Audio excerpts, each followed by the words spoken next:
Entonces, solo acabamos con Pancho Francisco la clase pasada. Faltan todavía 3 integrantes.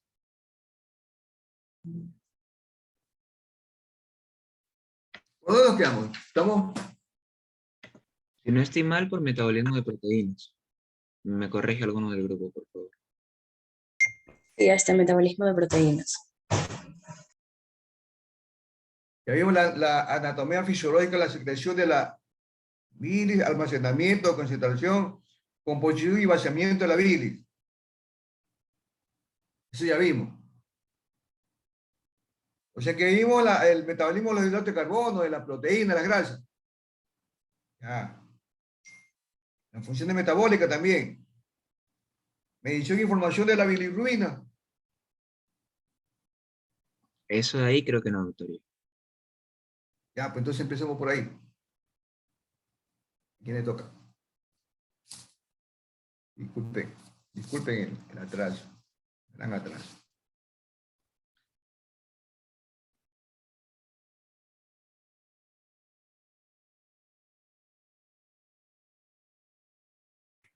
Ok, buenos días con todos. Soy Susana Carreño y les voy a hablar acerca del hígado, que este de aquí es un lugar de almacenamiento de las vitaminas. Debemos saber que el hígado va a propender particularmente a lo que es ser un depósito de las vitaminas. Y bueno, ya desde hace tiempo va a constituir una fuente extraordinaria de ciertas vitaminas terapéuticas. Aquí vamos a tener a la vitamina a la vitamina D y también a la vitamina B12 o también conocida como cobalamina. La vitamina A, esta aquí es la que más se va a depositar en el hígado y esta aquí se puede almacenar en suficientes cantidades como para tener un reservorio de hasta unos 10 meses. En cuanto a la vitamina D, debemos saber que estas aquí van a bastar para poder evitar la carencia durante 3 a 4 meses. Y en cuanto a la vitamina B12, que bueno, esta aquí puede almacenarse para que dure mínimo un año o quizá algunos años. Siguiente diapositiva. También tenemos que el hígado va a depositar el hierro de manera de ferritina. Pues bueno, el mayor porcentaje del hierro del organismo es el de la hemoglobina de la sangre. Y bueno, está aquí, ¿qué va a hacer? Se va a almacenar y en el hígado en manera de ferritina. Y bueno, las células hepáticas van a contener grandes cantidades de apoferritina, que esta aquí es la que se va a unir al hierro de manera que vaya a ser reversible. Y bueno, cuando el organismo dispone de cantidades extraordinarias de hierro, la combina con la apoferritina para así poder llegar a formar la ferritina, que esta aquí se deposita en las células hepáticas hasta que se hace necesaria su presencia. Y bueno, la ferritina debemos saber que es una proteína dentro de las células que va a almacenar el hierro. Y esta aquí le va a permitir al cuerpo usar el hierro cuando lo necesite. Un examen de ferritina va a medir indirectamente también la cantidad de hierro en sangre. Y bueno, si el hierro de los líquidos corporales circulantes es muy bajo, la ferritina lo va a liberar. Y como consecuencia de esto, el sistema de apoferritina-ferritina del hígado va a actuar como amortiguador del hierro sanguíneo y también como sistema de depósito del hierro. Siguiente diapositiva. También vamos a tener que el hígado produce la sustancia de la coagulación de la sangre, que bueno, las sustancias que son creadas en el hígado para la coagulación, tenemos el fibrinógeno, la protoporfina y también la globulina aceleradora.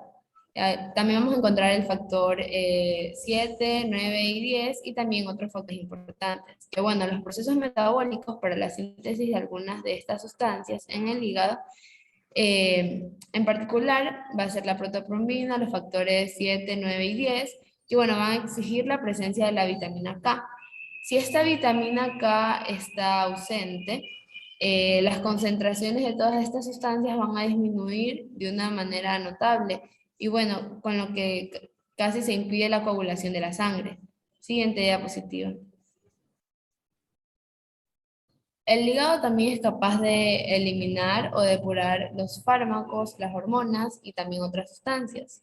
Y bueno, debemos conocer que el medio químico activo del hígado va a tener como que fama por su capacidad de detoxificar o también poder eliminar muchos medicamentos hacia la bilis, como lo son las sulfamidas, la penicilina, ampicilina o también eritromicina. Y bueno, de manera análoga también vamos a tener que algunas hormonas secretadas por las glándulas endócrinas se van a modificar químicamente o también se pueden eliminar por el hígado. Y bueno, entre otros tenemos a la tiroxina y casi todas las hormonas esteroides, como son los estrógenos, el cortisol y también la aldosterona. Y bueno, generalmente las lesiones hepáticas determinan una acumulación excesiva de una o de más de estas hormonas en los líquidos corporales y por tanto una posible hiperactividad de los sistemas hormonales. Y por último vamos a tener que una de las vías principales para la eliminación del calcio del organismo consiste en su secreción hepática hacia la bilis, con lo que termina en el intestino y se elimina en las heces. Siguiente diapositiva. Asimismo, vamos a tener a lo que es la medición de la bilirrubina en la bilis como herramienta clínico-diagnóstica. Y bueno, debemos conocer que muchas sustancias se excretan en la bilis y luego se eliminan con las heces. Una de estas sustancias es el pigmento amarillo verdoso, que es la bilirrubina, que este de aquí es un producto terminal e importante de la descomposición de la hemoglobina. Este constituye una herramienta muy valiosa para lo que es el diagnóstico de las enfermedades hemolíticas y de las enfermedades del hígado. Si observamos como que esta imagen ya es la formación y asimismo la eliminación de la bilirrubina como tal. Que bueno, vamos a observar que una vez que el eritrocito alcanza la plenitud de su vida, o sea que ya ha pasado alrededor de los 120 días, va a ser demasiado frágil para seguir en el aparato circulatorio. Entonces la membrana celular se va a romper y la hemoglobina liberada la va a fagocitar los macrófagos tisulares del organismo, que bueno, sería el sistema reticuloendotelial. Y asimismo vamos a observar que la hemoglobina se extiende primero en globina y hemo, y el anillo hemo se va a abrir y va a dar lo que es el hierro libre, que la transferrina transforma en la sangre, y también va a dar una cadena recta de 4 núcleos pirrólicos, que constituye lo que es el sustrato final a partir del cual se forma la bilirrubina.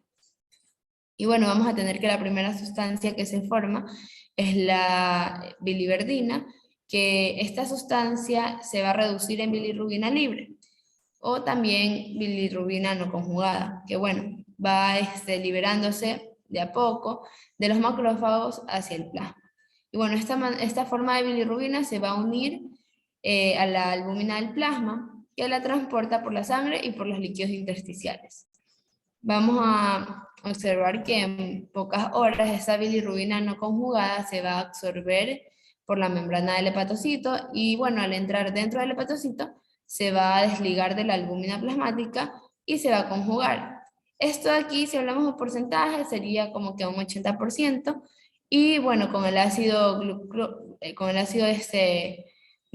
glucurónico, para generar glucoronato de bilirrubina serían un 10% con el ácido sulfídrico para formar sulfato de bilirrubina, y en otro 10% final con muchas otras sustancias. Y bueno, de esta manera la bilirrubina va a salir de los hepatocitos a través del mecanismo de transporte activo y se va a excretar a los canalículos biliares, y desde aquí se va a dirigir hacia el intestino. Asimismo vamos a tener a la formación y destino del urobilinógeno, que bueno, casi la mitad de esta bilirrubina conjugada se va a transformar una vez que está dentro del intestino por el efecto bacteriano y bueno, en el compuesto urobilinógeno, que es muy soluble. Y bueno, parte del urobilinógeno se va a reabsorber por la mucosa intestinal hacia la sangre, pero la mayor parte se va a eliminar por el hígado hacia el intestino. Y bueno, alrededor de lo que es el 5% se va a eliminar por los riñones gracias a la orina. Y bueno, después de la exposición de la orina al aire, este urobilinógeno se va a oxidar hacia la urobilina. Y si hablamos de las heces, el urobilinógeno se va a modificar y la oxidasa va a dar la estercobilina. Siguiente diapositiva. Vamos a tener a la ictericia, que bueno, este aquí en sí es el exceso de bilirrubina en los líquidos extracelulares. La ictericia como tal es un tinte amarillento en los tejidos corporales, como lo son la piel y también los tejidos profundos. Y bueno, la causa de esta es la gran cantidad de bilirrubina como tal, ya sea conjugada o no conjugada, de los líquidos extracelulares. Y bueno, la concentración plasmática normal de la bilirrubina, vamos a tener la bilirrubina no conjugada en su mayoría, que va a alcanzar el 0,5 miligramos por decilitro de plasma por término medio. Y bueno, en algunos estados anómalos, esta cantidad puede llegar a superarse y aumentar hasta lo que son 40 miligramos por decilitro.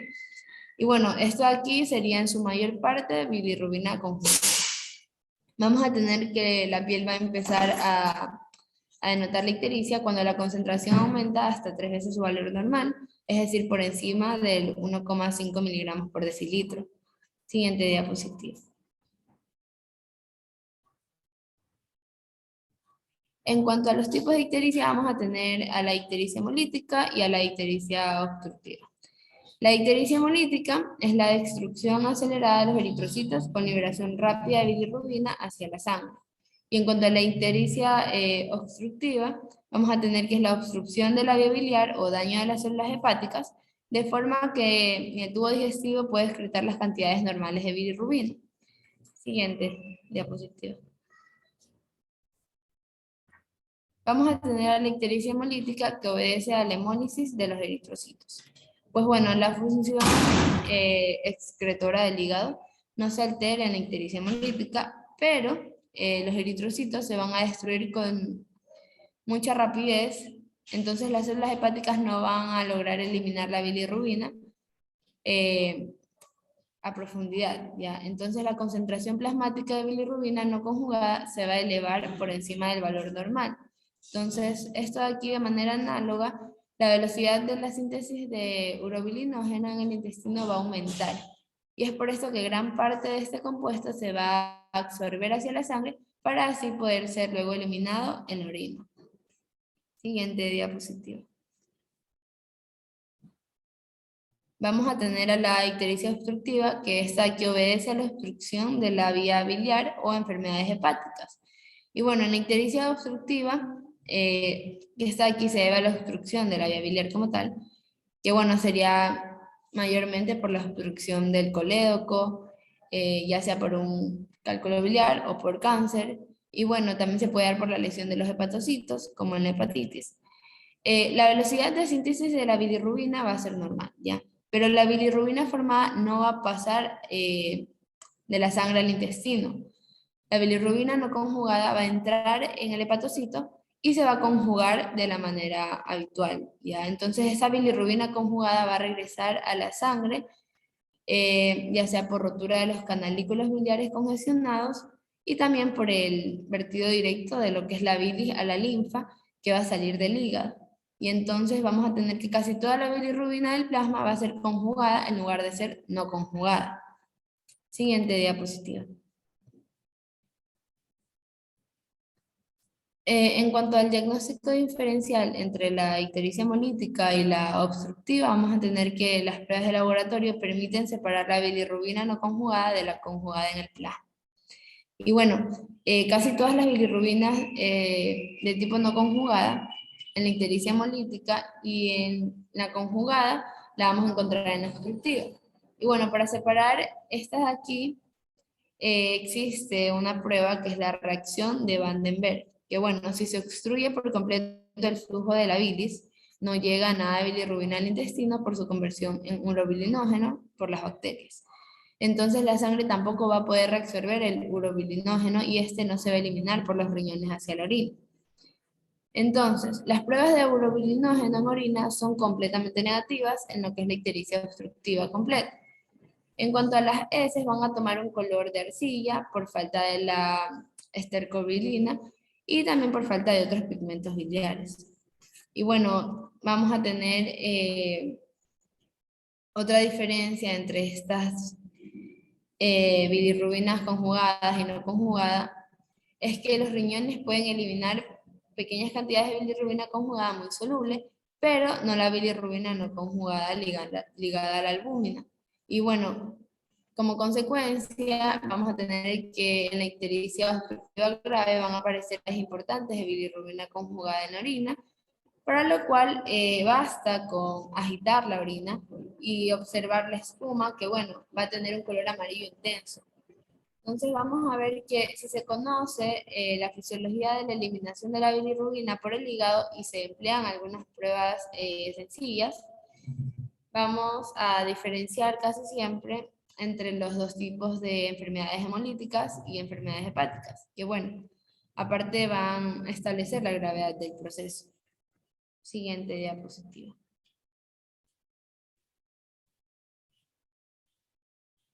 Bueno, ahora voy a empezar con lo que es el A ver, páncreas, Normita, la secreción un momentito, Norma. Ok. Ha dado mucha información, vamos a ver si han entendido. Pues. A ver, preguntas, comentarios.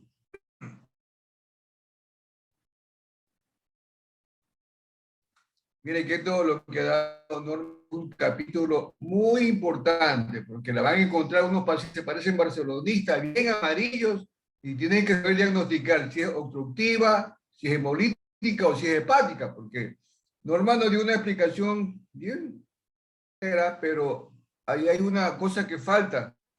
Entonces eso quiero aclararlo ahorita para que ya cuando vayan a clínico, medicina interna o a fisiopato, no digan que el bruto, el doctor Barrera no me enseñó, porque es lo primerito que dicen.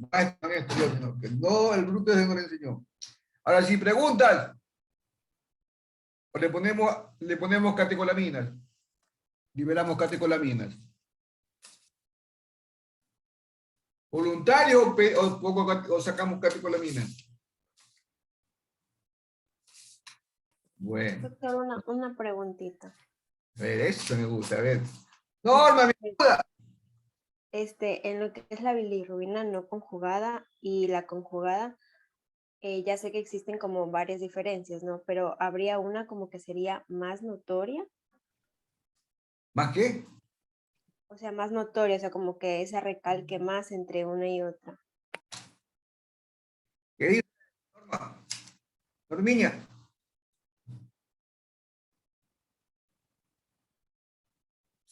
No, porque, bueno, Norma no va a entender, no va. Él todavía no ha visto, ¿no? Ya quizás en la práctica, cuando usted ya tenga, los que van a ser clínicos sobre todo, y trabajan en el área de digestión, a veces, y cuando es una hepatitis prehepática, es como que un color amarillo medio verdoso, así un color especial. Y cuando es hepática es un amarillo como Barcelona. O sea, si hay una diferencia que uno ya, como dice, ya tantos años viendo ahí, uno como que si hay diferencia. Pero ahorita quizás ustedes no lo vayan a notar, pero sí hay diferencia. Bueno, vamos a ver el comienzo. A ver, para que haya emoción.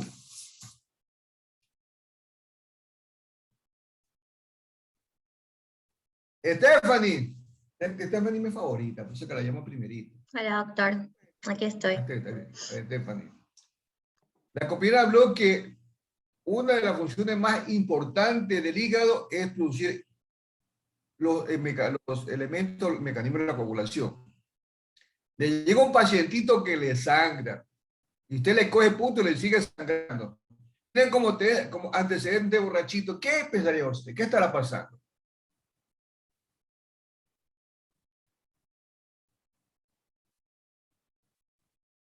Mira, que estoy mandando que es un borrachito. Por lo que está diciendo que puede tener cirrosis, una deficiencia hepática. Si hay una deficiencia hepática, ¿qué va a pasar con los mecanismos de la coagulación?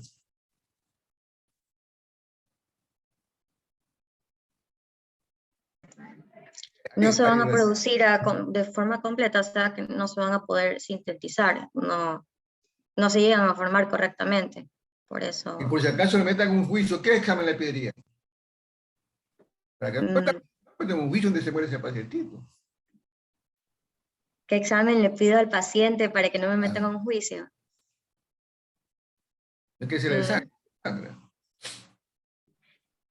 En este caso se le podría pedir un examen de sangre, Obvio, pues princesita, obvio. Pues, si hay orina le va a preguntar, examen de caca le pregunta. de ¿Pero la qué? protrombina en sangre. ¿Cuál? Protrombina en sangre. Sí, más o menos. No, pero en medicina se dice, usted pide coagulograma. Y el coagulograma le va plaqueta, tiempo de trombina, tiempo de protrombina, todo eso. Es un dato importante que tiene que pedir un coagulograma acompañado de una prueba de enzimas hepáticas. O sea, que ya con eso diagnostica que este paciente le sangra porque tiene estas cosas. Y aquí está el comprobante. Tiene a aumentar los tiempos de sangría, aumentó el tiempo, tiene aumentado todo eso. Entonces eso se llama coagulograma. Tengan Un en cuenta eso. coagulograma acompañado de enzimas hepáticas, ¿verdad, doctor? Para que no me Claro, pero las demande. transaminasa lacética, pirúdica, la transaminasa, todas esas cosas que se piden. Entonces ya usted sale y si le quieren hacer juicio, usted sabe, no, si aquí está, yo le dije, mi paciente tiene esto, ya está, se salva. Se corría farsante mejor ahí que nos quieren meter preso por todo. Entonces, dense cuenta, una de las funciones más importantes que tiene el hígado es que produce las enzimas hepáticas. A ver, vamos con otra persona. Al Pedro Castro. Aquí, doctor, presente. ¿Sí me escuchan? Sí. Oye, te llega así un borrachito, pero hinchadísimo. ¿Qué estará pasando? ¿Por qué pinchado? ¿Por qué se encuentra hinchado el paciente? Ah, un borrachito. Un antecedente crónico, ese borrachito. Déjame pensar, doctor. Porque A ver, eso le gusta por cuando... disminución de las proteínas plasmáticas, podría ser, o un edema. Claro. ¿Quién produce las proteínas? ¿Cómo? El 98%. El hígado. El hígado, porque la otra la producen los leucocitos, ¿te acuerdas? Las gamas globulinas. Entonces, cuenta lo importante que es saber todos estos pequeños detalles para que usted sepa. Si está hinchado, hágame un examen de proteína en sangre, a ver cómo están las proteínas. Y si ve que está baja, comienza a investigar, ¿por dónde se estará yendo? ¿Será yendo por el hígado, por el riñón? Hágame prueba renal. Y ahí usted ya, mire, con todas estas cosas que ustedes van aprendiendo, ya comienzan a analizar y pensar más críticamente y comenzar a analizar qué es lo que tienen que hacer, los pasos a seguir. Entonces se cuenta que el hígado tiene una función muy importante, ¿no? Es un reservorio de vitamina, de hierro, de elementos de la composición de la sangre. También tiene mucha importancia en el mecanismo de la eliminación de las hormonas, de las sustancias que ustedes toman. Bueno, entonces sigamos, siguiendo, y ahí viene la misión de la bilirrubina, ¿no? Ahí le vi a Norma un cuadrito bien bonito que yo también lo he visto, pero eso no lo explicó, ahí está la falla. Acuérdense que en el proceso de la eliminación, falta un color, acá está. Cuando se forma la hemoglobina, ¿se acuerdan que hay un paso en que la protoporfirina 9 se une al hierro y forma el hemo? Más adelante se va a formar la hemoglobina, que viene porque hay otro origen de la hemoglobina, las catalanas, la citocromoxidasa. Bueno, dijo la compañera que cuando el glóbulo rojo ya está viejito, todo manclenco, todo se tiene que degradar en el vaso. Y en el sistema, hay un sistema macrófago, me acuerdo, bueno, pero ya, que es el sistema retículo endotelial. Macrófago, sistema macrófagos Tisular no era. pero ya le han cambiado el nombre, ya no es sistema retículo endotelial, por si acaso. Como aquí todo cambia, ya le han puesto otro nombre. Bueno, entonces vamos a ver que la hemoglobina se va a degradar. ¿En qué? En globina y en hemo. En un grupo de Miller. ¿En qué se divide el grupo hemo? En un anillo tetrapirrólico y el hierro. Puede ser, sí, sí, parte. Ya, se rompe. Norma, Sí, doctor. la degradación de la hemoglobina se divide en dos partes. El 80% de la degradación de la hemoglobina, ¿en qué? O sea, el M se divide en dos partes. Una parte viene por la degradación de la hemoglobina y la otra por la degradación de las hemoproteínas, que eso ocurre en el hígado, las catalasas, ¿no? Ya, ahora, el sistema retículo endotelial, porque se acuerda que dice que solo trabaja, funciona 120 días. ¿Y ahí qué va a pasar con la hemoglobina? Al momento de que Sí, esta ya hemoglobina, se... disculpe, con la... Esta hemoglobina va a dar origen a dos cosas. ¿A qué? al hierro libre, La esté aquí. hemoglobina. O sea, se separan en lo que era el grupo hemo y también globina. Y también el Ahí anillo, estamos bien. y el anillo hemo era el que se abría. Ya, estos son, va a tener un camino por allá, va a ser proteínas, ya. Ahora, si aquí nos queda, ¿qué grupo nos queda? Ya. ¿Qué va a pasar aquí con el grupo hemo? Porque aquí viene aquí. Hay una que se llama hemo Oxigenasa. oxigenasa. La oxigenasa la divide en tres cosas. ¿Cuál sería esta?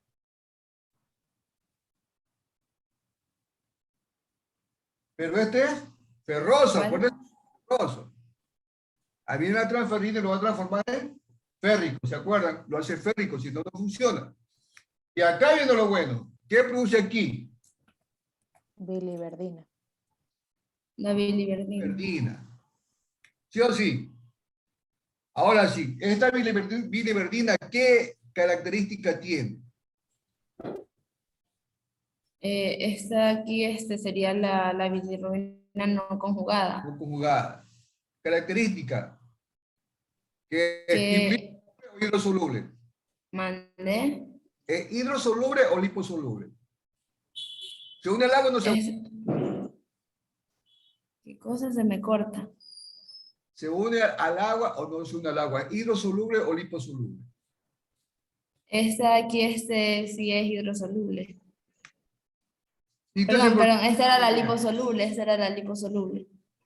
por eso es que se une la albúmina, porque no pueden darle el agua. Se une la albúmina. Esta, aunque parezca mentira, esta sí es tóxica. Por eso una ictericia hepática es un poquito más tóxica, porque salen de los macrófagos y como recién salen de los macrófagos, como que no está bien preparada y como que es más tóxica que la otra que ya está conjugada. Entonces se une la albúmina. ¿Sí o no, Norma? Sí. Se une la albúmina. Aquí tenemos el hepatocito. Aquí tenemos un espacio. Y por aquí viene la... A ver, pongámosle que este sea el que es sangre venosa, ¿cómo se llama?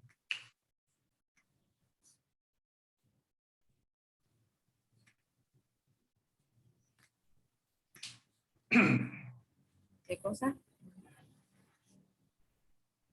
Estos son los sinusoides hepáticos. ¿Sí o sí? Sí.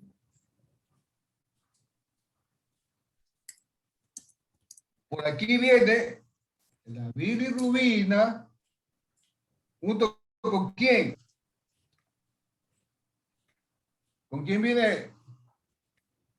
Acompañada la bilirrubina. Con la albúmina. Con la albúmina. Una vez que viene aquí, esta albúmina se va por el espacio de Dice, ¿de acuerdo? Y la bilirrubina entra al hepatocito. Y entra al hepatocito. Acuérdense que aquí están las famosas. Ya, una vez que entre en el hepatocito, ¿qué va a pasar? Se va a liberar. Se conjuga. Conjuga con el Conjuga. ácido glucurónico. ¿Cómo se conjuga? ¿Quién se lo lleva? El ácido Acá glucurónico. hay una enzima que se llama la glutatión transferasa. que esa la va a llevar que se una con quién.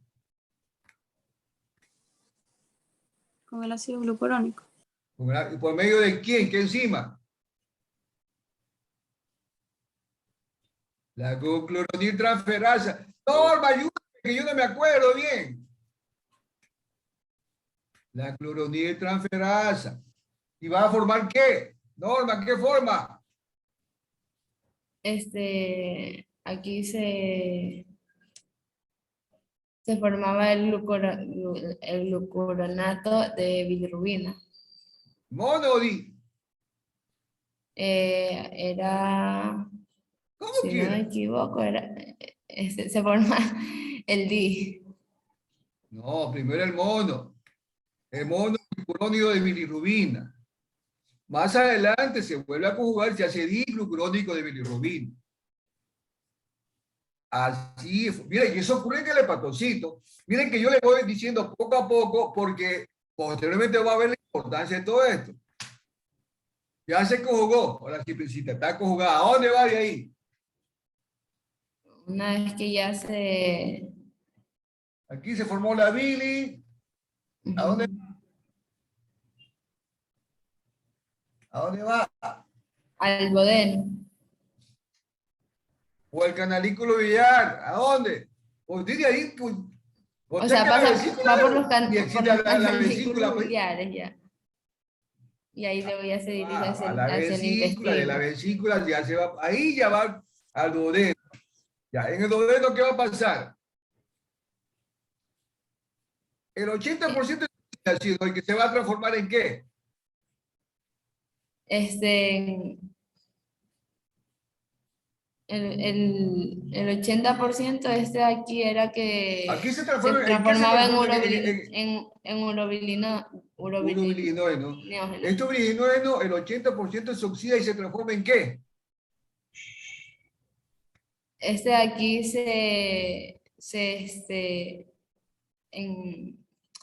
en la estercorbilina. Claro, por eso que le hace color especial a la popó. Ahí se hace la estercobilina.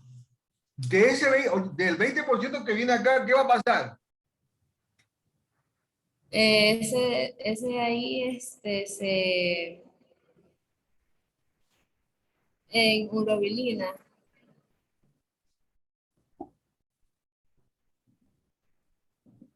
Que se reabsorbía por el hígado Claro, la circulación enterohepática, ¿se acuerda? La y se vuelve a circulación excretar. enterohepática. Entonces se cuenta, el 80% se va a hacer, o sea, se va a hacer estercobilina, ¿no? Estercobilina que le va a dar el color. Y el 20% de acá se viene a la circulación enterohepática. Pero de este 20% solo el 90% se va para acá. El 10% se va.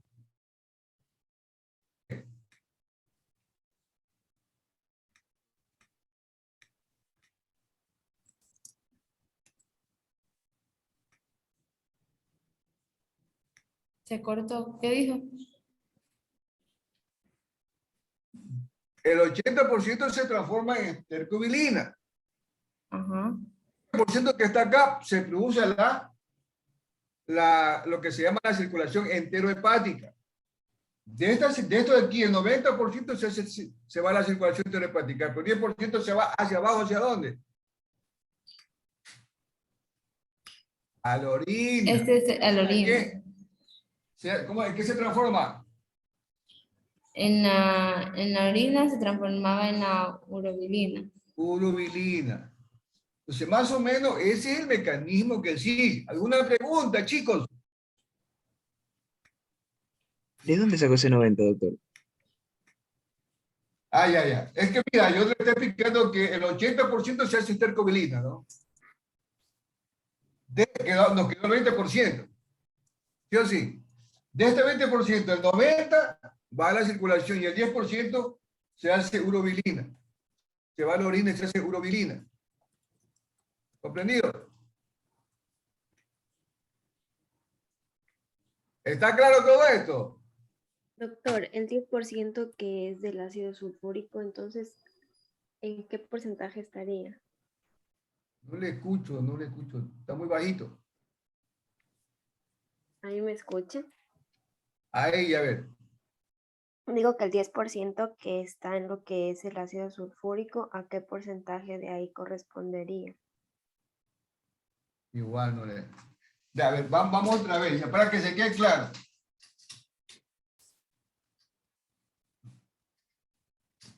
Otra vez vamos.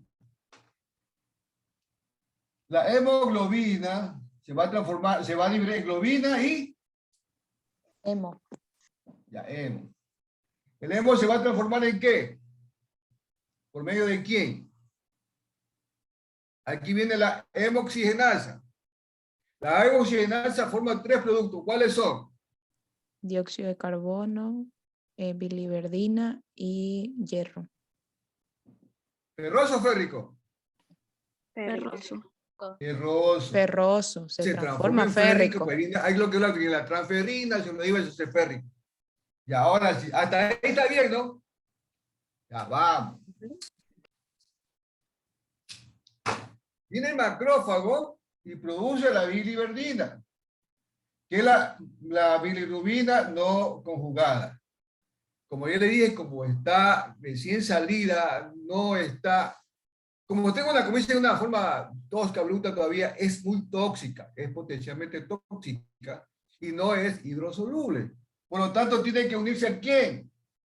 A la albúmina. La albúmina. A la albúmina.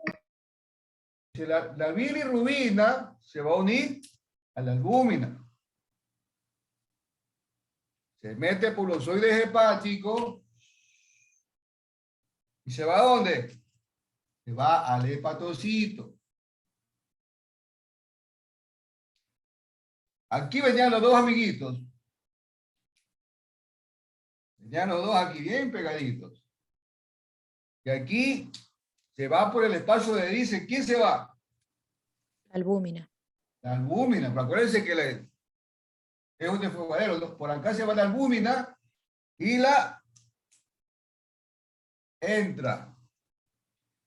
Aquí viene una enzima que se llama Glucoronosil Glucoroniltransferasa. la glutatión transferasa.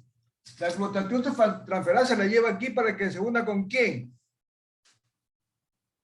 El ácido glucurónido. Con ácido glucurónico. Que hay una enzima que se llama la UDP-glucoroniltransferasa.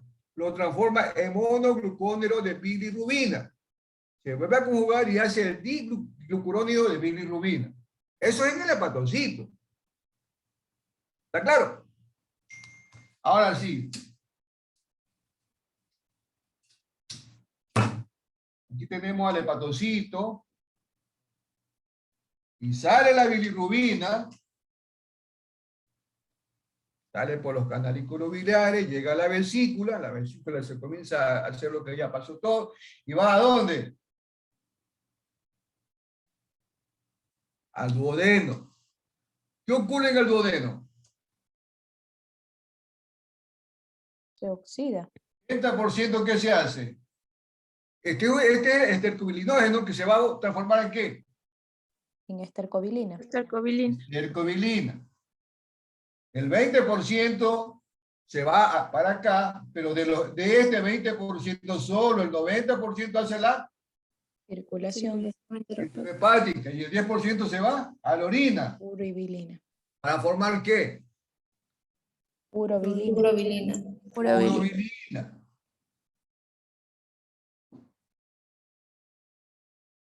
¿Está claro o está claro? Sí, doctor, ya. Es que me había confundido con el 10%, pero ya entendí. Ahora sí está claro. ¿Está claro o no está claro? Sí. Ahora viene lo bueno. Ahora a ver si que verán entendido. A ver, tenemos un pececito que parece Barcelona. El man es pelecita, pero está amarillísimo que parece que. Diagnóstico. Que llega amarillo, ¿cómo está? Ana Paula, un paciente que le llega amarillito, ¿qué tiene? Tiene ictericia. Ictericia. Entonces tenemos al hígado. Aquí abajo tenemos a la vesícula con su conducto. Y por acá tenemos a la sangre, donde viaja bilirrubina. La bilirrubina no conjugada. La bilirrubina que llega aquí, ¿qué es la bilirrubina conjugada o no conjugada? ¿No serían las dos, No, doctor, las que se van al líquido extracelular? Recién va llegando al hígado, princesita. ¿Cómo van a ser las dos? Ah, la Conjugada. conjugada sería, doctor. La no conjugada. No conjugada. Aquí en el hígado, ¿qué va a pasar? ¿Se va a conjugar, sí o no? Aquí se conjuga. Aquí sería. ¿Y a la que hace acá qué sería? Bilis. Ya sería la bilis conjugada. Ah, viene conjugada. Ahora sí. Viene un pacientito que ha tenido un accidente y perdió mucha sangre. Le transfundieron y se puso amarillo. ¿Qué habrá pasado? Diagnóstico. Un estudiante vio online, no se dio cuenta que era sangre cambiada, le pone sangre cambiada. Entonces esa sangre cambiada produce hemólisis. Si produce hemólisis, la bilirrubina, ¿cuál será aumentar? ¿La bilirrubina directa o indirecta? ¿La conjugada o la no conjugada? A ver, Angie. Buen día. Aumentaría la bilirrubina porque es hemolítica la no conjugada. La no conjugada. Aquí viene la no conjugada. Entonces, mire, usted ya sabiendo, aquí está la no conjugada. A ver, vamos con otra personita. A ver, Noemí. Noemí, ¿sale ahí?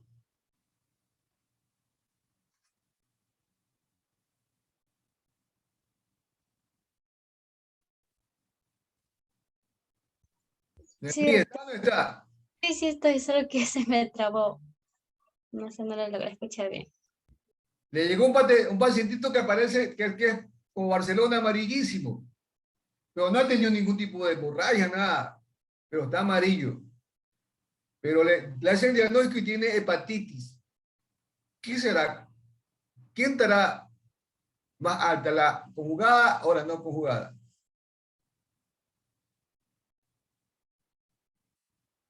La conjugada.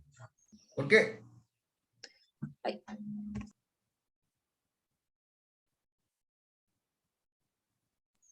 Porque a este sería la que no le llegaba mayor cantidad. Abigail. Porque es la bilirrubina, bueno, a ver cómo lo explico. En el hígado es donde se va a encontrar mayor cantidad de esta bilirrubina conjugada. Entonces, al haber una inflamación, obviamente va a provocarse lo que sería una hepatitis, al estar presente en este órgano. ¿Me entendió? A ver, Richard Sarmiento. Richard Sarmiento, te tengo un pacientito y resulta que te toco el cálculo aquí. ¿Qué tipo de ictericia tendrá? Doctor, ¿no sería la obstructiva? Dice Richard. Ya lo dijo, doctor, obstructivo. Que quedaste callado, pues, que las mujeres siempre te ganan. Tienes más pronóstico, yo tuve. ¿Cómo es que te vas a dejar ganar de una mujer? Entonces, ¿cuál estará aquí, Richard? ¿Por qué estará la conjugada y la no conjugada? La no conjugada. La no conjugada. ¿Y cómo estará la popó? ¿Blanca, pálida o verde? ¿O color normal?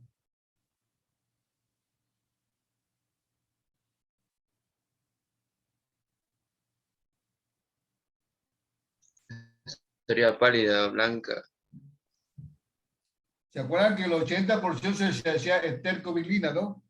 Pero como no pasa, las heces son pálidas, son blancas. Entonces, miren cómo ustedes van sacando el diagnóstico con solo entender esta parte que está aquí. Entonces tenemos una ictericia que es pre-hepática, una que es hepática y otra que es post-hepática. ¿Está claro? ¿Sí o sí? ¿Preguntas?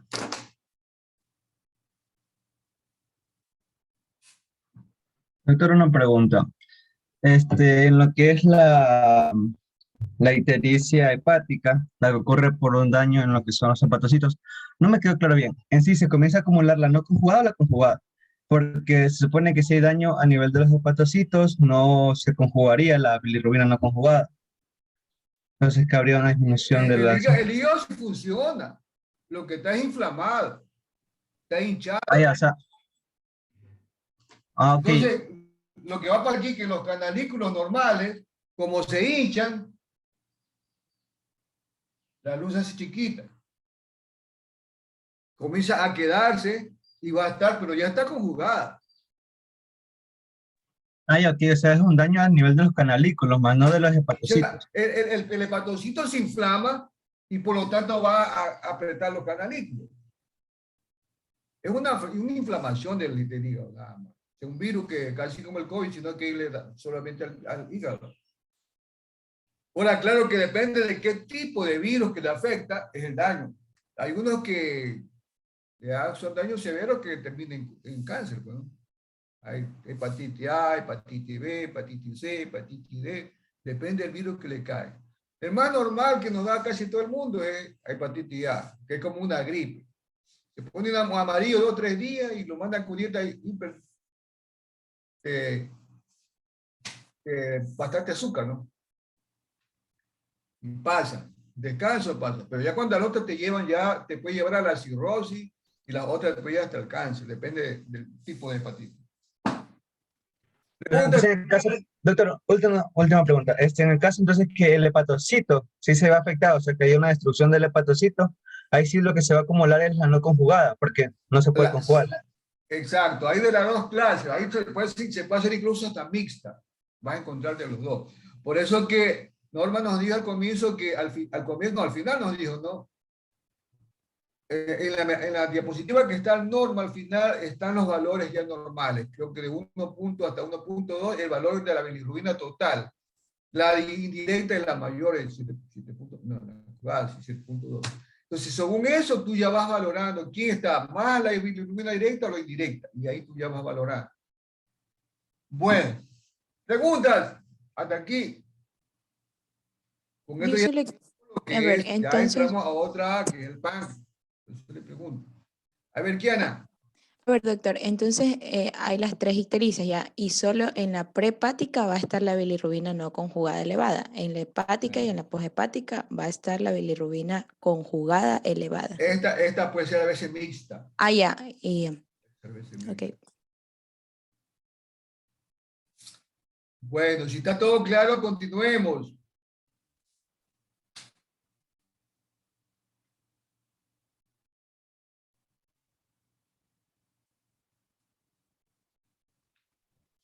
Ok. Continuando con la exposición, les voy a hablar acerca de la secreción hepática. Bueno, debemos saber como que de manera anatómica que el páncreas se encuentra detrás del estómago y asimismo está paralelo al estómago. Y bueno, esta de aquí es una glándula compuesta de gran tamaño. Este de aquí está compuesto por 2 tejidos, que estos tejidos son los que van a definir las funciones principales. Vamos a tener al páncreas exócrino y al páncreas endócrino. La función del páncreas exócrino se da gracias a los ácidos y a los conductos pancreáticos que secretan jugos digestivos y bicarbonato. Y bueno, aquí vamos a tener también a los ácidos pancreáticos que secretan enzimas digestivas pancreáticas. Y bueno, tanto los conductos pequeños como los de mayor calibre van a liberar grandes cantidades de bicarbonato sódico. Vamos a tener también que el producto combinado de las enzimas y de bicarbonato sódico va a fluir por el conducto pancreático, que este aquí luego se va a unir al conducto colédoco antes de la desembocadura en el duodeno, que esto aquí se da gracias a la papila de Vater. Y bueno, que está rodeada por lo que es el esfínter de Oddi. Vamos a tener que los conductos van a secretar el jugo digestivo hacia el duodeno. En cuanto a lo que es el páncreas endocrino, aquí su función se da gracias a los islotes de Langerhans que están formados por las células alfa, delta y beta. Y bueno, la función en sí va a ser secretar las hormonas hacia la sangre. Vamos a tener aquí que va a secretar principalmente lo que es la insulina, también el glucagón y también la somatostatina, pero aquí en menor cantidad. Y bueno, también que la secreción del jugo pancreático va a aumentar como respuesta a la presencia del quimo en las porciones altas del intestino delgado, mientras que sus características van a depender hacia cierto punto de lo que serían los tipos de alimentos que integran el quimo. Y bueno, el páncreas también va a secretar lo que es la insulina, pero el tejido pancreático que lo hace no va a ser el mismo que secreta el jugo pancreático intestinal. Esta insulina se secreta directamente hacia la sangre por los islotes de Langerhans. Estos aquí están dispersos a modo de islas en el páncreas. Siguiente diapositiva. Vamos a tener a las enzimas digestivas pancreáticas, que bueno, la secreción pancreática va a tener como función secretar las enzimas digestivas para la digestión de las proteínas, los hidratos de carbono y también las grasas. Esta también posee grandes cantidades de iones de bicarbonato que van a tener un papel muy importante en la neutralización del quimo ácido que va a proceder del estómago y que va a llegar al duodeno. Las enzimas proteolíticas más importantes del páncreas son la tripsina, la quimiotripsina y la carboxipolipeptidasa. Y bueno, de estas tres vamos a tener que la más abundante es la tripsina, ¿ya? La tripsina y la quimiotripsina se van a encargar de degradar a las proteínas, ya sea de manera completa o de manera parcial, que bueno, son digeridas a péptidos de diversos tamaños, aunque estos aquí no pueden llegar a liberar los aminoácidos que lo componen. En cuanto a la carboxipolipeptidasa, esta aquí se va a encargar de fraccionar algunos péptidos en sus aminoácidos individuales, completando la digestión de gran parte de las proteínas hasta el estado final de aminoácidos. Y bueno, la enzima pancreática que se encarga de digerir los hidratos de carbono, vamos a tener que es la amilasa pancreática, que esta aquí va a hidrolizar los almidones, el glucógeno y también la mayoría de los hidratos de carbono restantes. Pero en estos aquí no vamos a incluir a lo que es la celulosa. Y bueno, va a realizar su función hasta llegar a formar disacáridos y también algunos trisacáridos.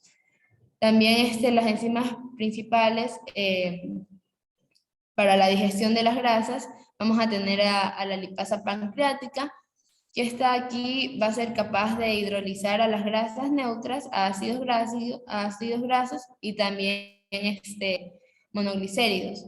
También vamos a tener a la colesterol esterasa, que se encarga de hidrolizar los ésteres de colesterol. Y en cuanto a la fosfolipasa, que va a separar los ácidos grasos de los fosfolípidos, lo que va a optimizar la absorción. Siguiente diapositiva. Asimismo vamos a tener que las enzimas para la digestión de proteínas, o también llamadas proteasas, son el tripsinógeno, el quimiotripsinógeno y la procarboxipolipeptidasa. Estas enzimas no tienen una actividad enzimática, pero se van a activar cuando alcanzan la luz del intestino. El tripsinógeno como tal, vamos a tener que la activación se debe a la acción de una enzima que es la enteroquinasa. ¿Ya?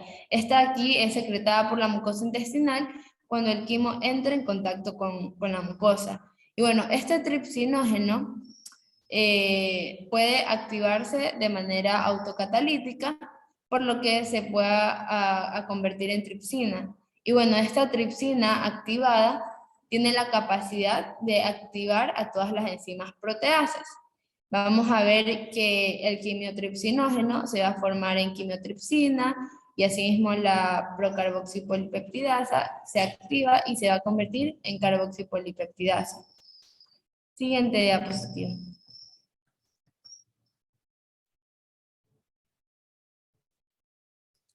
La secreción del inhibidor de la tripsina impide la digestión del propio páncreas. Bueno, vamos a tener que es muy importante que las enzimas proteolíticas del jugo pancreático solo se activan en la luz del intestino. Pero ¿por qué? Porque si no fuera así, la tripsina y las otras enzimas van a poder digerir el propio páncreas. Pero las mismas células que secretan las enzimas proteolíticas hacia los ácidos pancreáticos también van a secretar el inhibidor de la tripsina. Que bueno, esta sustancia se forma en el citoplasma de las células glandulares y bueno, van a impedir la activación de la tripsina, ya sea dentro de las células secretoras y también en los ácidos y en los conductos pancreáticos. Y bueno, dado que la tripsina activa las demás enzimas proteolíticas del páncreas, el inhibidor de la tripsina evita también la activación secundaria de estas. Y bueno, cuando ocurre una lesión pancreática grave o también puede ser una obstrucción de los conductos, se van a acumular grandes cantidades de los productos de la secreción pancreática en las zonas lesionadas. Y bueno, en estas condiciones se puede contrarrestar el efecto del inhibidor de la tripsina y bueno, las secreciones pancreáticas se activan rápidamente y como que, o sea, van a digerir la totalidad del páncreas en horas, lo que va a provocar la pancreatitis agudas. Y bueno, este de aquí puede llegar incluso a ser mortal. Siguiente diapositiva. En cuanto a la secreción de los iones de bicarbonato, pues bueno, vamos a tener que aunque las enzimas del jugo pancreático se secreten en su totalidad en los ácidos de las glándulas pancreáticas, los otros dos componentes importantes del jugo pancreático, que son los iones de bicarbonato y el agua, van a ser secretados por las células epiteliales de los conductillos y los conductos que nacen en los ácidos. Y bueno, cuando el páncreas recibe un estímulo para la secreción de cantidades copiosas del jugo pancreático, la concentración de iones de bicarbonato puede aumentar hasta incluso 145 miliequivalentes por litro. Que bueno, este valor sería como que 5 veces mayor al del plasma. Y bueno, como este aquí se encuentra en alta concentración, el jugo pancreático va a recibir una gran cantidad también, o sea, de la alcálisis que va a permitir que se pueda neutralizar el ácido clorhídrico que ha sido vertido hacia el duodeno desde el estómago. Y bueno, en esta imagen vamos a observar a la sangre, al líquido intersticial, a las células del conducto pancreático y también a la luz. Vamos a tener al dióxido carbónico que se encuentra en la sangre, que este aquí va a pasar, o sea, se va a combinar con el agua y con la enzima anhidrasa carbónica y va a convertir esto en ácido carbónico. Que bueno, a su vez este ácido carbónico se va a disociar en iones de bicarbonato y de hidrógeno. Ya, estos iones de bicarbonato van a entrar a la parte de la luz. Y bueno, así mismo vamos a ver que van a entrar más iones de bicarbonato en las células junto con los iones de sodio. Y bueno, a través de la membrana vasolateral, mediante lo que sería cotransporte, van a aumentar el bicarbonato dentro de la célula. Y bueno, los iones de bicarbonato que están dentro de la célula se van a dirigir a la luz del conducto gracias al canal de bicarbonato cloruro. Y bueno, el bicarbonato vamos a ver que se va a intercambiar por iones de cloruro por medio del transporte activo secundario a través del borde luminal de las células y pasan a la luz del conducto. Ya vamos a ver que el cloruro que penetra en la célula se va a reciclar en la luz mediante los canales de cloruro especiales. Y bueno, los iones de hidrógeno que fueron formados por la disociación del ácido carbónico en el interior de la célula se van a dirigir al intersticio y se van a intercambiar por los iones de sodio. ¿Esto aquí a través de qué? A través de la membrana vasolateral de la célula, que bueno, esto aquí se va a dar mediante transporte activo secundario. Asimismo vamos a tener a la bomba de sodio y potasio que va a actuar, que va a sacar el sodio al intersticio y va a meter potasio a la célula.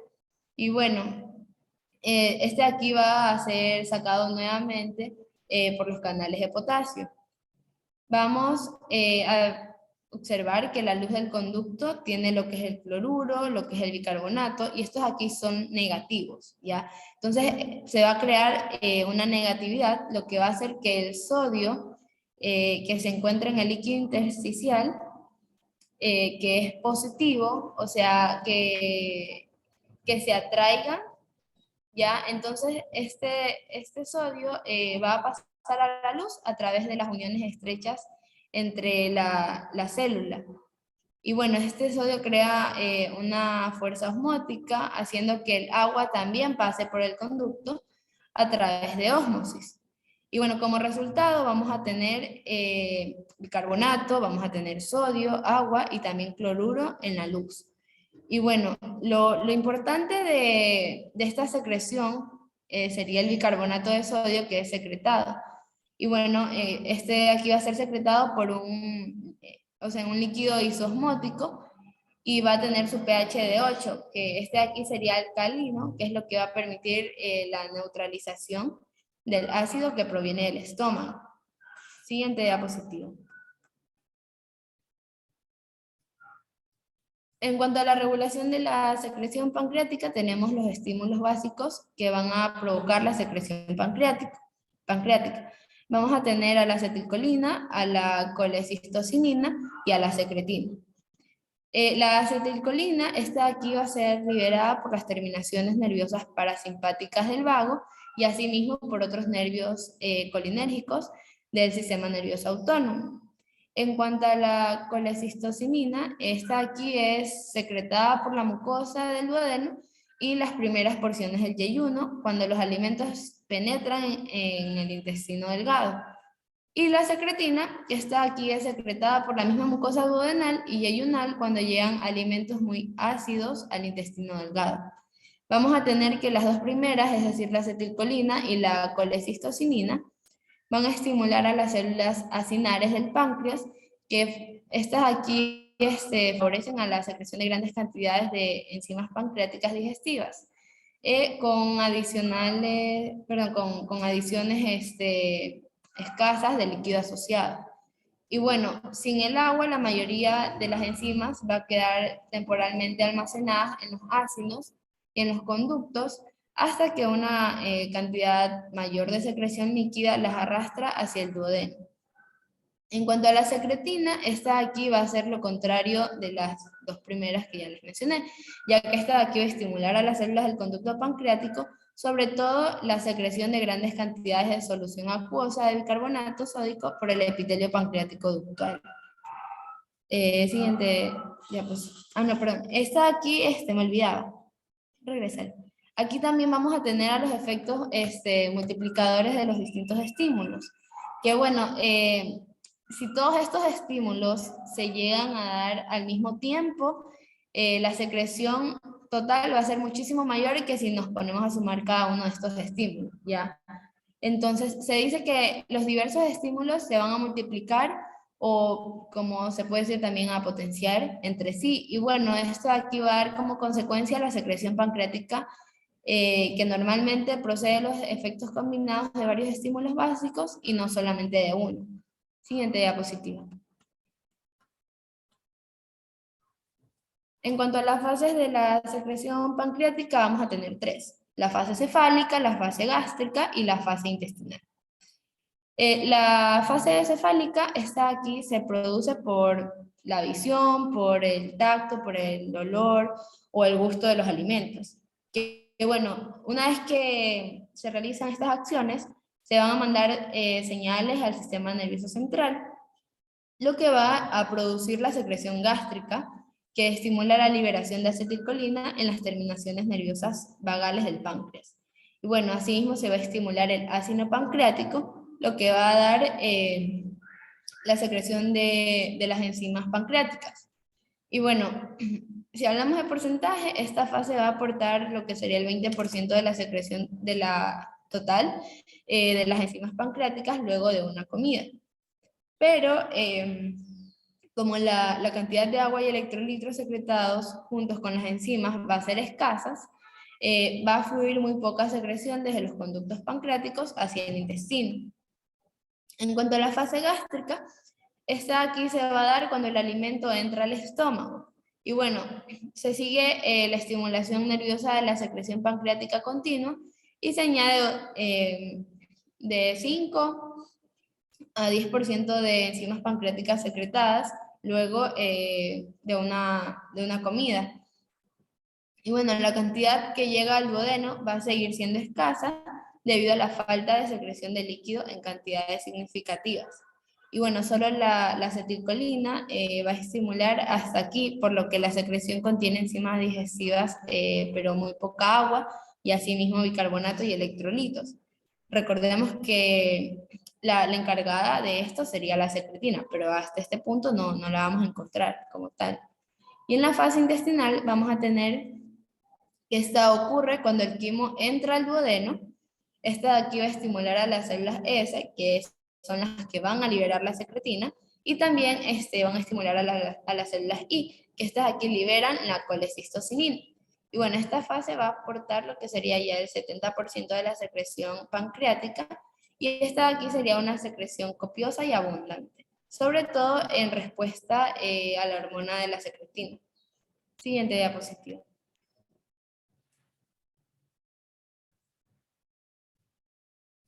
Vamos a tener que la secretina estimula la secreción copiosa de iones de bicarbonato que neutraliza el quimo ácido del estómago.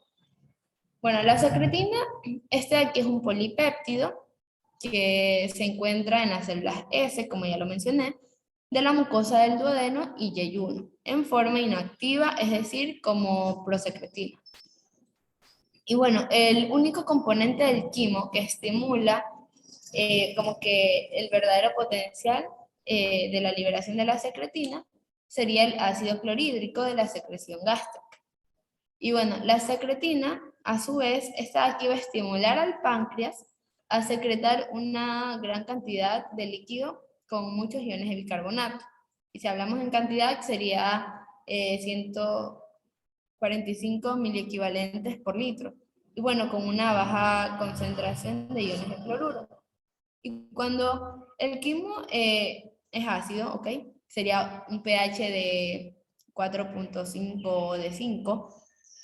Llega a penetrar al duodeno, ya que bueno, este sería un pH que va a bajar más o menos a 3, entonces va a aumentar la liberación de la secretina, pero o sea, no es como que se libere, sino que como está en su forma inactiva como prosecretina, el ácido va a activarla ya y la va a convertir en secretina como tal, lo que va a provocar la liberación de la mucosa duodenal y también la activación de la secretina que va a pasar a la sangre.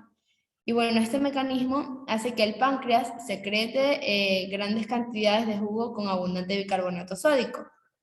Entonces vamos a tener como resultado que el bicarbonato de sodio pasa por el conducto de Wirsum hasta llegar al duodeno. Y bueno, aquí es donde se va a juntar con el ácido clorhídrico del estómago y va a neutralizar, y bueno, esto aquí va a transformar en cloruro de sodio y en ácido carbónico.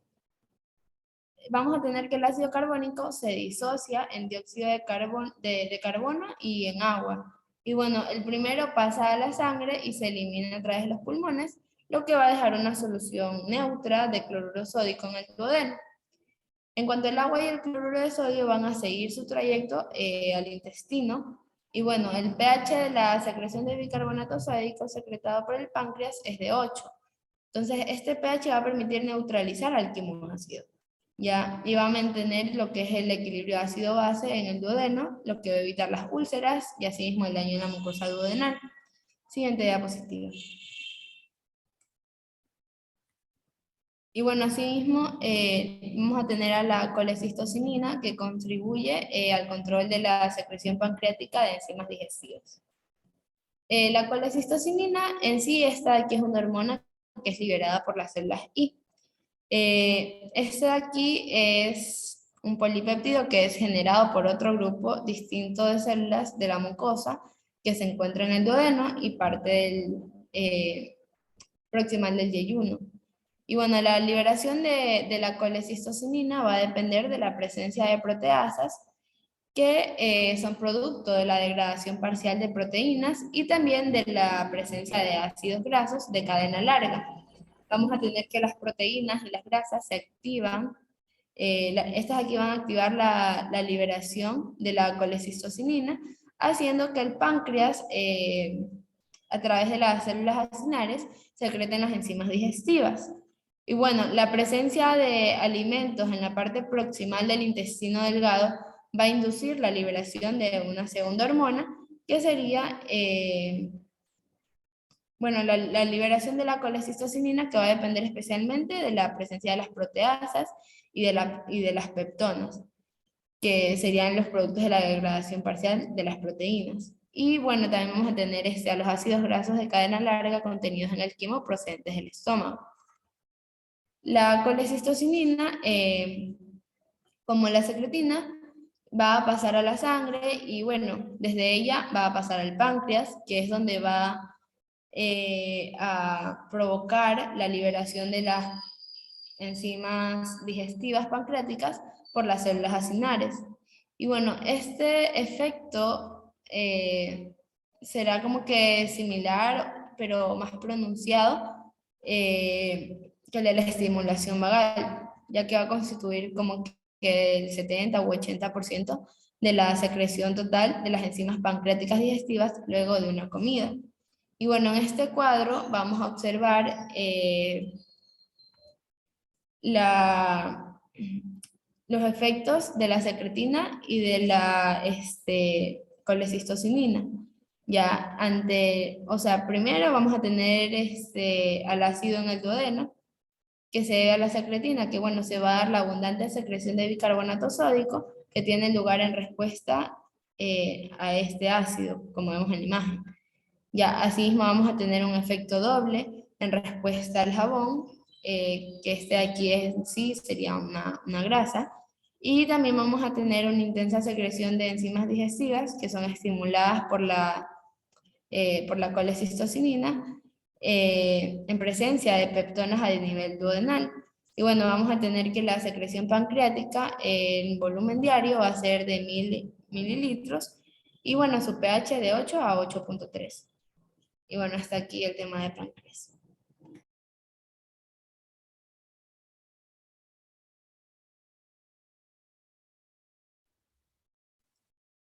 doctor, ¿continúo o va a ser No, basta. Vamos a hacer una retroalimentación. A ver, ¿cómo están?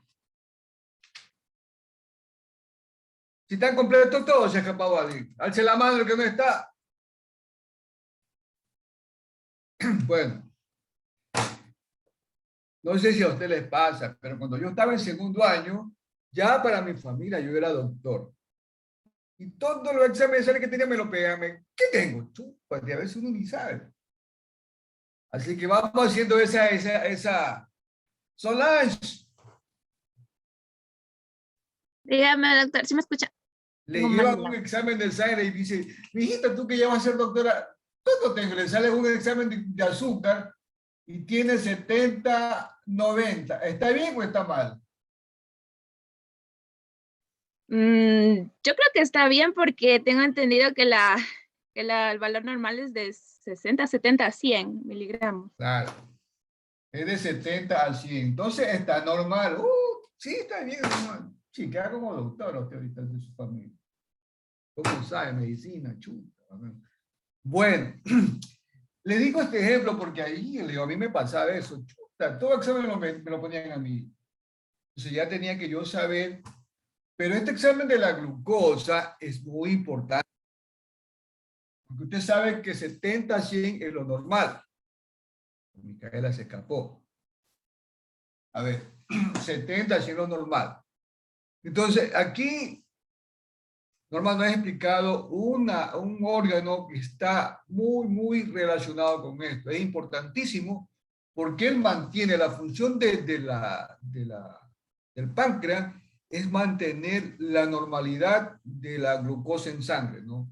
Entonces, si se nos sube la glucosa, ¿qué va a pasar? ¿Qué produce el páncreas?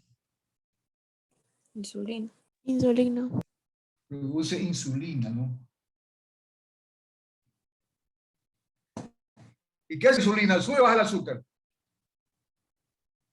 La baja. La baja. Ajá. Entonces, la insulina es hipoglucemiante. Pero si nosotros lo vemos como hipoglucemiante, pero en realidad es una enzima, es una hormona ahorradora. Una enzima que nos mantiene en la abundancia. ¿Por qué? Usted se come una comida X, le sube la glucosa enseguida, ¿no? Pero viene el insulina y lo comienza a dar esas enzimas para que el hígado las capte y las tenga guardaditas ahí. Acuérdense que el hígado tiene un trabajo como amortiguador. Lo que hace la insulina es ahorrar la glucosa, tenerla en el hígado y cuando no haga falta, la saca. ¿Se acuerdan que la famosa función amortiguadora? ¿Y qué va a pasar si se nos baja mucho? Glucógeno. El glucagón. El glucagón. Glucagón, perdón. Es importantísimo porque la glucosa tiene un mecanismo muy importante en una célula del sistema nervioso. ¿Sobre quién? Sobre la neurona.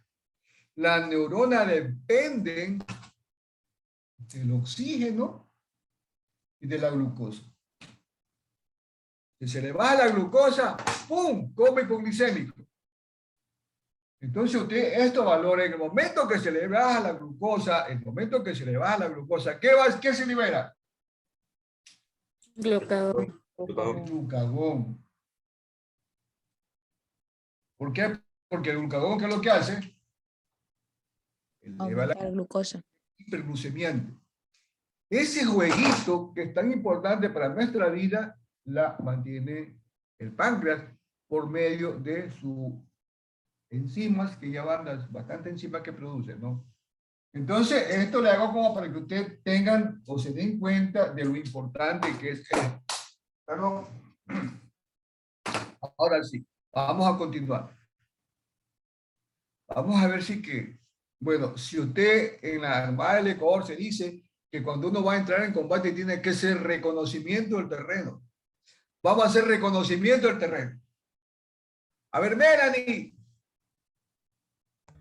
Dígame, doctor. Tenemos un órgano que se llama páncreas. El páncreas. ¿Dónde está ubicado? Debajo del estómago, entre el duodeno. A nivel de la primera lumbar. De la lumbar Primera, 1, segunda lumbar. no. Ahí se encuentra. Cuando tengan una pancreatitis, acuérdense que el dolor se va a llegar a ese nivel. Tiene un cálculo con el riñón, sino que puede investigar que también puede ser un problema de tipo pancreático, ¿no? Porque a nivel de lumbar 1 y lumbar 2, ahí más o menos se encuentra rodeado por un, ¿cómo se llama este que está aquí, que lo rodea? Duodeno. ¿Cómo se llama ese? El duodeno. Duodeno. A ver, otra personita. Fran Mejía. Sí, doctor, dígame. ¿Cuánto cuesta el millón de ceros? Se cortó, creo, si me puede repetir la pregunta. Se cortó. ¿Cuánto crees tú que puede medir el páncreas? ¿De chiquito? De 10 a 15 centímetros. Un poquito más grande, de 15 a 20. Ok. Más o menos. Unos 100, 120 gramos. El color, ¿sabe usted el color qué es? Nunca han abierto una barriga. El color es un color medio, un blanco grisáceo, un color medio especial. Y cuando está activo se pone como rosadito. Y cuando está inflamado, está como el camarón, cangrejo. Ya. ¿Cuántos conductos tiene este órgano? A ver, con otro. Ruth. Sí, doctor. Tiene el páncreas? Uno. A ver, eran tres. Era el conducto de Santorini, el conducto de Wilson y la ampolla de Bada. Su hermana. Hey, ¿cómo se llama? No, ¿cómo se llama? La hermana de Raúl, ¿cómo se llama? ¿Está bien lo que dijo su hermana? Naomi. No. Noemí creo que digo, no. Noemí creo que se llama, ¿no? O Naomi. Noemí. Ay, perdón, doctor. Estaba hablando y pensé que tenía el micrófono. Dice su hermana que hay tres conductos, el de Víctor, Santorini y el de Bater, ¿seguro? Eran dos. No, dos. Ya está bien, perdónala que sí equivocado, Ruth, fue un lapsus, ¿no, verdad, Ruth? Sí. Ya, entonces tiene dos. No, pongámosle conté con Lucita. Tiene dos conductos, pongámoslo aquí ya. El principal es el de Wisburg, ¿no? Que se va a ir hacia la polla. Aquí hay una ampollita, una cosita, una producción que llama la ampolla de Bater. Aquí se reúne con el correo, pues se sabe encontrar a veces, ¿no? Entonces ya tenemos más o menos. A ver, vamos con otra persona. Vemos la lista. A ver, Francisco, Pancho Francisco. Dígame, doctor. Al pan te lo dividen en porciones, cola, cabeza, rabo. ¿Cómo está dividido? Si no mal recuerdo. Espera. A ver. Era cabeza, cuerpo y cola. Cabeza, cola, y todo el cuerpo. Dígame. Cabeza, cola y cuerpo. Ajá, creo que había un cuello. Claro. Sí. Ok. Y aquí esta parte de acá le llaman proceso sunciforme. Por eso esos anatomistas ya le ponen un poco de nombre, ¿no? Pero en definitiva, cabeza, cuello aquí, bueno, aquí le ponen proceso sunciforme, cuerpo y cola. Ya. Importante porque dependiendo del sitio de inflamación es la pancreatitis. Se le dañó la cola, se le dañó el cuerpo, el cálculo, el quiste está en la cola. Entonces ya sabe más o menos se ubica dónde está, ¿no? ¿Y qué arteria lo irriga? Vamos a ver. Paulette. Castillo. Dígame, doctor. Paulette. Sí. ¿Cómo está irrigada? ¿Cómo está aquí? Sí, pues ¿cómo se irriga? ¿Qué arteria la irrigan ahí? ¿Cómo está vascularizada? Es que se corta. La arteria pancreática duodenal superior. Obvio, pancreática duodenal superior. ¿Y? Por acá abajo. Esplénica. Acuérdense que la de acá arriba viene de la celíaca y acá viene de la esplénica. O también tiene parte de la mesentera interior. Bueno, ya, esto de aquí, ¿y de aquí a dónde va esto? ¿A qué parte se va? ¿A la cava inferior? ¿Del hígado? Por medio de las células pancreáticas, de las venas pancreáticas, ¿hacia dónde se va?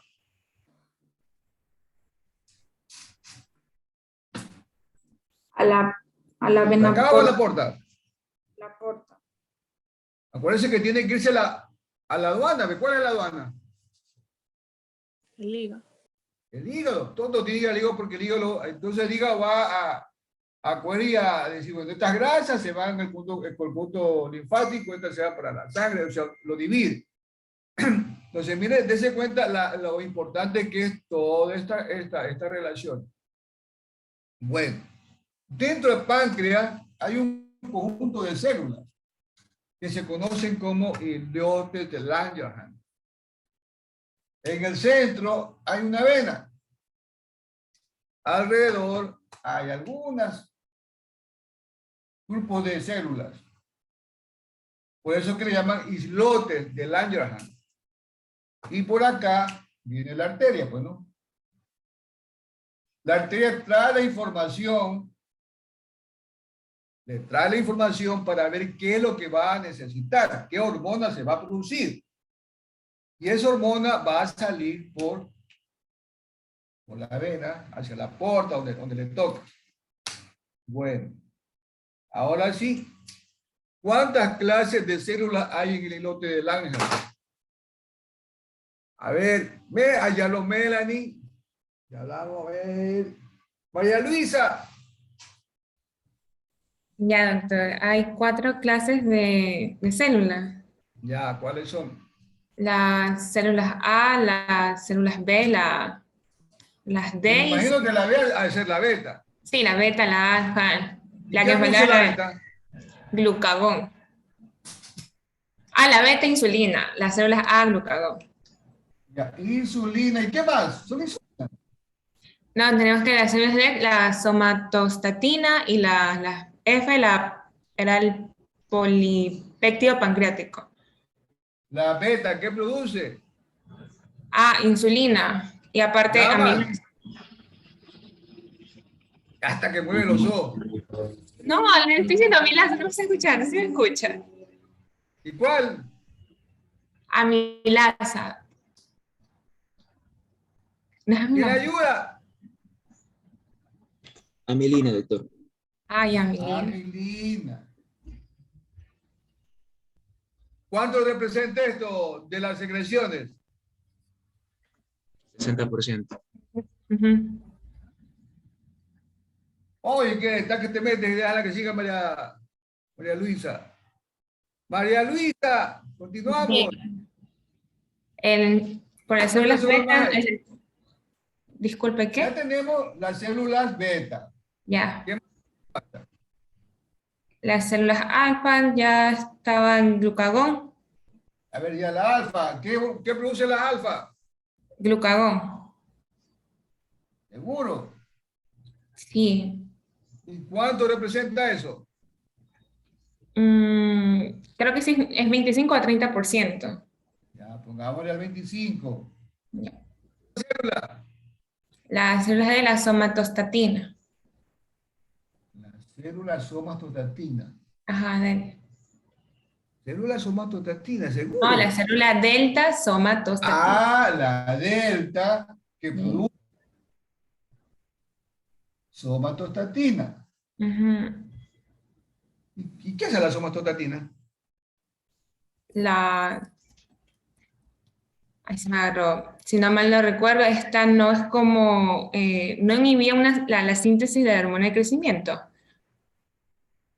La somatostatina es la famosa hormona contrera, se le lleva la contra a todo, a la hormona de crecimiento, a la hormona primaria, a las células alfa, a las células beta. ¿Cuál más nos falta? Las células F. Alfa y beta. ¿Cuál más nos falta? Las células F, las del polipéptido pancreático. Ah, ya.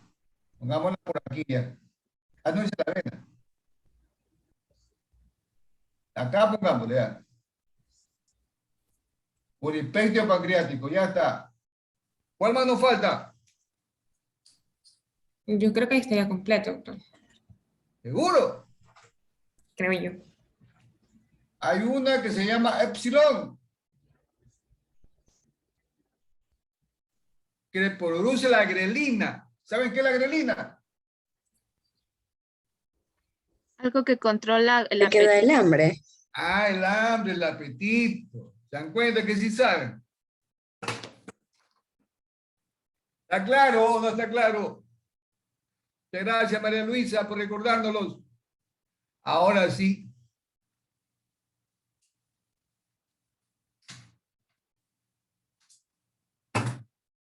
La compañera dijo que habían dos funciones, una que era exócrina y otra que era endocrina.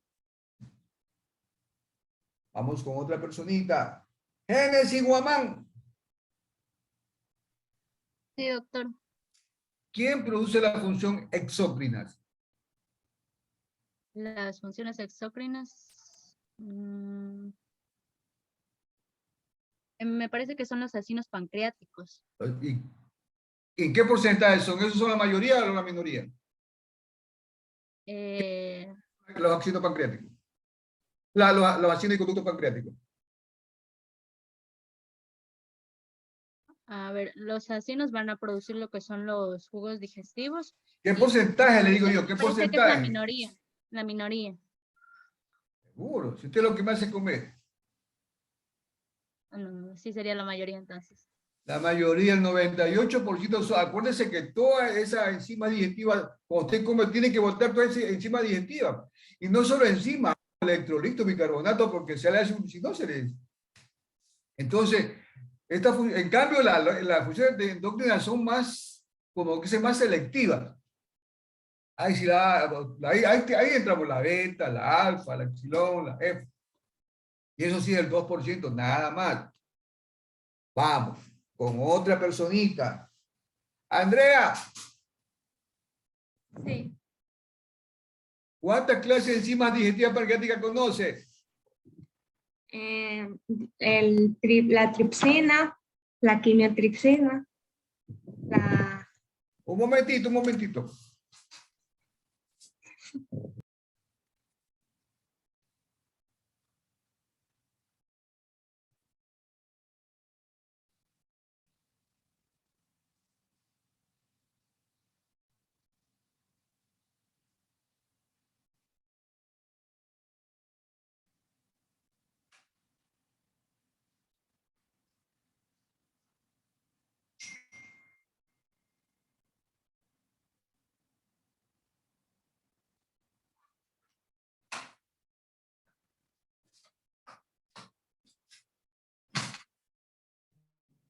Ya no tengo vida con el chat. A ver, ahora sí. Hablamos, vamos, enzimas proteasas. ¿Cuáles serían las enzimas proteasas? la lipsina y la quimiotripsina. Tripsina.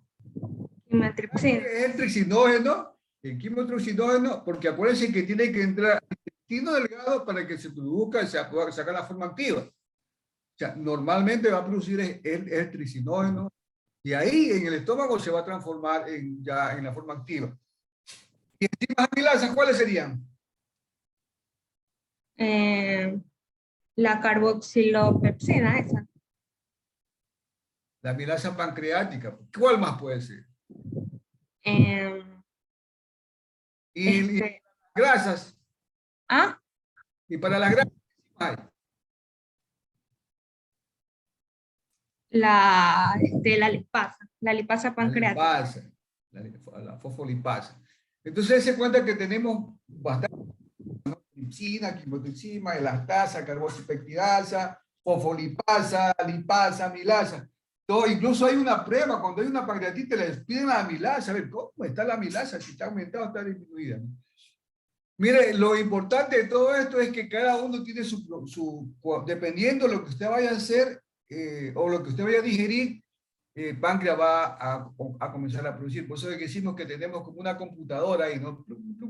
Enseguida le dice si está comiendo grasas, si está comiendo carbohidratos, si está comiendo... Entonces, cuando lo importante es que para que se produzca esto, tiene que, como quise recibir la información, por eso que le digo, la parte de sangre lleva los acinos produce y la manda para hacer la porta para que salga a circular, ¿no? Bueno, ¿qué más se habló? A ver, vamos con otra persona. Lina.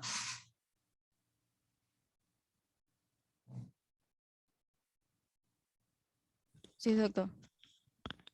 Lina, la invitan a comer, su amiguito, ¿no? La invita a salir y a ese lado uno ve como que un máximo de yuca con una ahí. Se come un pan de yuca. ¿Quién entra a trabajar ahí? ¿Qué enzima? ¿Será la amilasa? ¿Será la tricinógeno? ¿Quimiotripsina? ¿Cuál será? Sería la amilasa. ¿Qué amilasa? ¿Pancreática, duodenal? La pancreática. ¿En la boca qué enzima tiene para digerir los almidones? Sí, pues era un almidón, hidrato de carbono. Amilasa salival, no sé. La amilasa. Dese cuenta, desde que comienza la boca viene ya comienza la degradación. Viene la amilasa. Si fuera una fritadita.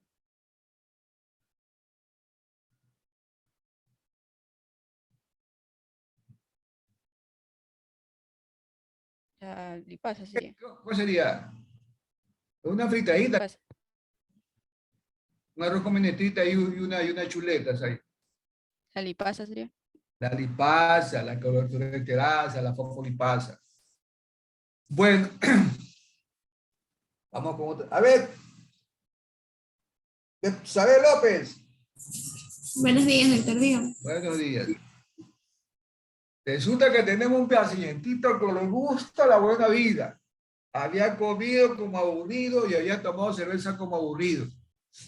Y lo llevan con un dolor intenso en el estómago y diagnóstico pancreatitis aguda. ¿Cuándo es la pancreatitis aguda? ¿Por qué se produce la pancreatitis aguda? ¿Sabes? Por una obstrucción en los conductos. Y si suceden los conductos, ¿qué va a pasar? Va a haber un exceso de tripsina. Y si hay un exceso de tripsina, ¿qué va a pasar? Se va a inhibir, o sea, se supone que para la tripsina va a ser el inhibidor de la tripsina, entonces como hay un exceso, de aquí no va a funcionar. Bueno, a veces no es necesario que tenga un cálculo, una obstrucción. A veces la inflamación del páncreas le va a producir el exceso de tripsina, va a sobrepasar el límite que tenía del inhibidor de la tripsina y se va a ir. Le comento que esa enzima es como un ácido, porque ocurre, pues no es frecuente, pero sí ocurre, que a veces se equivocan. El dolor es intenso y a veces el dolor se irradia a la fosa ilíaca derecha y muchos creen que es una apendicitis y se lo entra a operar como apendicitis. Y cuando usted abre el estómago se encuentra que la gente dice, los compañeros dicen, caldo de pollo. ¿Qué significa? ¿Usted sabe cocinar, no sabe? Sí. No, ya. A ver, Susi. Yo no sé cocinar. ¿Sabe cocinar, Susi? No. La verdad, te sincera. No, yo no sé cocinar. Eunice. Eunice Vicente. Dígame, doctor. Disculpe que no lo... ¿Sabe cocinar o sabe cocinar usted? Realmente no. Juliana sí parece que es más casera. Juliana Pineda. Dígame, doctor. ¿Cocina o no cocina usted? Eso no es lo fuerte. Chúpate. Qué vergüenza. A ver, Andrea. Sí. No, ¿Sí no, cocina? no. Tampoco. Angie. Mi esperanza es Angie. ¿Por qué se me ríe? Ay, es verdad. Tampoco. Más o menos. No, usted sí cocina, Angie. Yo sí sé. Chimpadito me cocina. Ya, es verdad. Un poquito. Ya, entonces, mire. El caldo de pollo se caracteriza porque tiene unas gotitas de sangre de grasita arriba, ¿no? Así exactamente. Usted la que vea y encuentra ese líquido, unas pititas como que de fuera de grasa, es una pancreatitis. Porque el páncreas comienza a digerir todo lo que encuentra a su lado. Intestino, el mismo páncreas, cosa que eso que el dolor pancreático es un dolor que el paciente se le sube a la cabeza, se le baja. Doctor, y hay que ponerle una sonda porque se distiende tanto que comienza con el vómito. Entonces, la sonda nasogástrica lo ayuda a drenar y que no se llene. Porque el dolor de la pancreatitis aguda sí es más o menos. Puede ser que después algún día le toque eso. Importantísimo que para el páncreas la secreción de bicarbonato. A ver, vamos viendo cómo se secreta el bicarbonato. A ver, a ver, Santiago Moreno. Dígame, doctor. ¿Cómo empezamos la producción de bicarbonato? ¿Qué es lo primero que pasa? A ver. Aquí, acá va a ser el intersticio, aquí está el vaso sanguíneo, aquí está el intersticio y acá está la luz. A ver, Santiago. Ya. A ver, lo primero que ocurría era que el CO2 se mezclaba con el agua. ¿El sodio de dónde viene? ¿El CO2 de dónde viene? Del proceso de desecho metabólico a través de la sangre, si no estoy mal. Ya, CO2. Acuérdense que nosotros somos seres oxidativos, es decir, con los que ingerimos, con el oxígeno, sacamos el ATP y el CO2 sale. ¿Y ahí con quién se va a unir? Con el agua. Mediante Ácido la... carbónico termina. Se disocia de ahí en bicarbonato e hidrógeno. Ya. Hasta ahí estamos. Vamos con otra persona. Ledesma. Sí, doctor. Ledesma. Sí, doctor, sí se me escucha. Doctor, sí se me escucha. A ver, y el Ledesma. Sí, doctor. Siguiente paso. Entre el bicarbonato y el sodio. ¿Cómo así? ¿Por dónde entra? ¿Por aquí o por acá? Se está trabando un poquito. Oye, dale, que los ojos te vayan para todos los lados. ¿No? ¿Y acá? Vaso lateral, doctor. Sabine si es pila. Sabine. Sí, doctora. Dígame. Están chateando y no le atiende su clase. Mala, sí. Dígame, doctora. El siguiente paso, ya tenemos el bicarbonato y el hidrógeno adentro de la célula. ¿Cuál es el siguiente paso? Bueno, hay una entrada adicional de bicarbonato que es por un cotransporte de sodio-bicarbonato en la membrana ¿Aquí o acá en la luz o en el intersticio? En el intersticio, en la parte basolateral.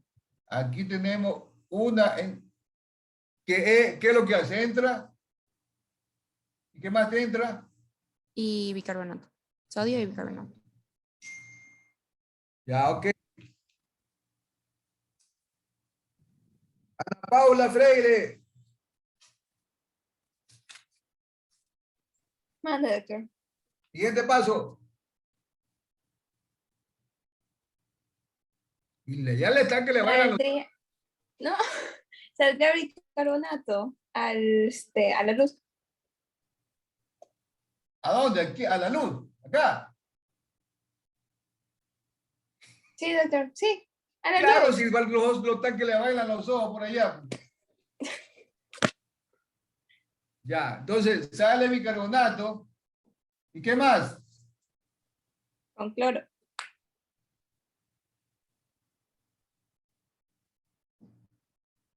Siguiente paso. Dale que los ojos le bailan otra vez. Estoy guiándome con el dibujito, doctor. Ya. Ingresa otra vez este cloro por medio del canal del canal de cloro. Como que dice se recicla, ¿no? Sí. Ya. Siguiente paso. Ah, vio que tenía que mirar. Sí, es que me estoy guiando con el dibujito. A ver, Micaela. Sí, doctor, dígame. Siguiente paso. A ver, el siguiente paso va en Sí la puedo conocer por lo menos, porque no la conozco. Aunque sea una vez en la vida. Dígame, doctor, es que no puedo escuchar muy bien. Que si la puedo conocer, porque no la conozco. Aunque sea una vez en la vida, déjeme conocerla. Mi cámara justo falló hoy día, pero siempre prende la cámara. Ah, bueno. Bueno, el siguiente paso, ¿cuál es? Sale hidrogenosis y entra el sodio. ¿A dónde? ¿Aquí o acá? El hidrógeno sale al intersticio. ¿Al intersticio qué sale? ¿Sodio o hidrógeno? Hidrogenión. ¿Y qué entra? Entra sodio.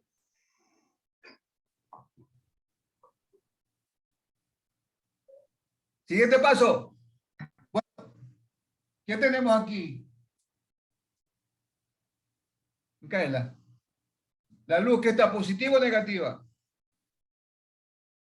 Está negativa. ¿Y qué va a pasar aquí? Se va, se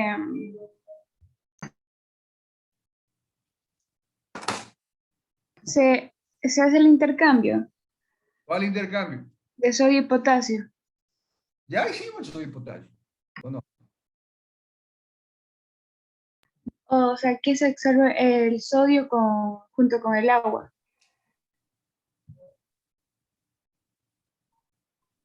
¿A dónde va el sodio y a dónde va el potasio? Va hacia la luz, el sodio. ¿Luz o al intersticio? El sodio va hacia la luz. O sea, va para acá. ¿Y el Ajá, y el potasio va al intersticio. ¿Y ahora? ¿Qué más pasa? ¿Cuál es el siguiente paso?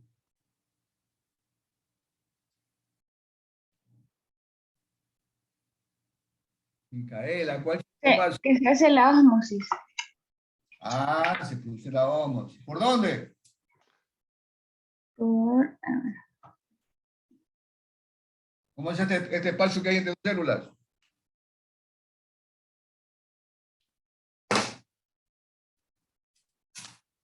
Entonces ya tenemos lo que nos dijo Norma. Cloro, bicarbonato, sodio y agua, que es la composición de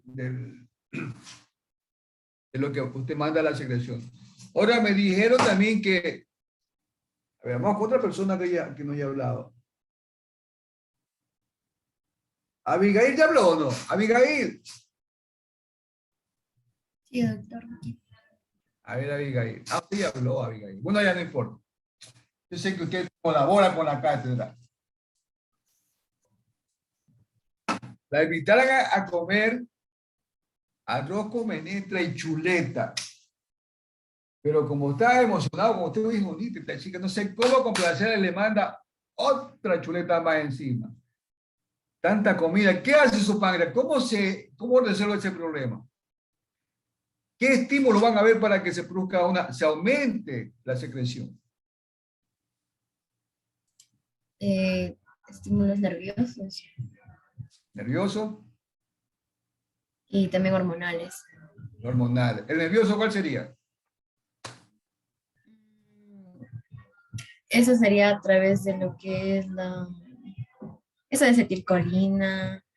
También era Claro, pero con una duda que lo hace, acetilcolina. ¿Y las hormonales? Colecistocinina, sí. ¿Y la otra?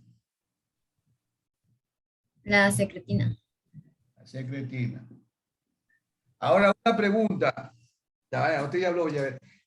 Kiana. Kiana se pila. Dígame, doctor. Ya. Tenemos la vesícula y tenemos al páncreas.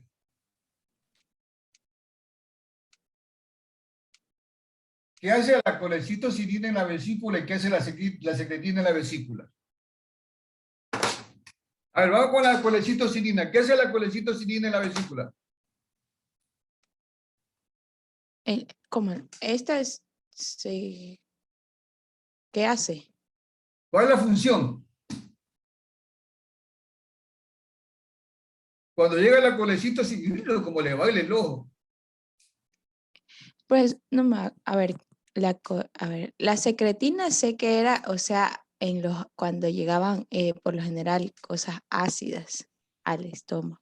Pero No, estamos en la vesícula. Ah, en la vesícula, en la vesícula. ¿Una contracción? Es una contracción para el vaciamiento. ¿Cómo se llama esa función? Colagogo. Colagogo. Ya. ¿Y qué hace la colecistocinina en el páncreas? En el páncreas. Tiene una función embólica. Va a secretar enzimas. Secreta enzima. Embólica. Scarlett, Eunice. Dígame, doctor. ¿Qué función tiene la secretina en la vesícula?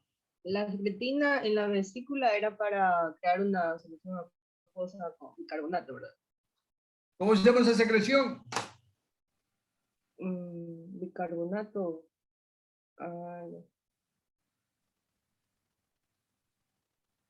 Una función colerética. Una secreción rica en agua, sodio y bicarbonato. ¿Y en el páncreas qué hace la secretina, dice? Lo mismo también para poder secretar el bicarbonato. Pero aquí se llama función hidrolática. Hidrolática. Hidrolática. Dese cuenta que tienen las dos cosas, ¿no? Entonces, cuando, por ejemplo, aquí en este caso que la invitaron a la compañera, vea, no sabía cómo agradarla, me dieron harta comida, entonces se produce lo que se conoce efecto múltiple, nerviosos, hormonales, para que pueda solucionar, porque era un problemita de esta manera para la compañera, porque chuta, ya tanta comida, no quedaba otra. Tienen que sacrificarse y comerse todo. Bueno.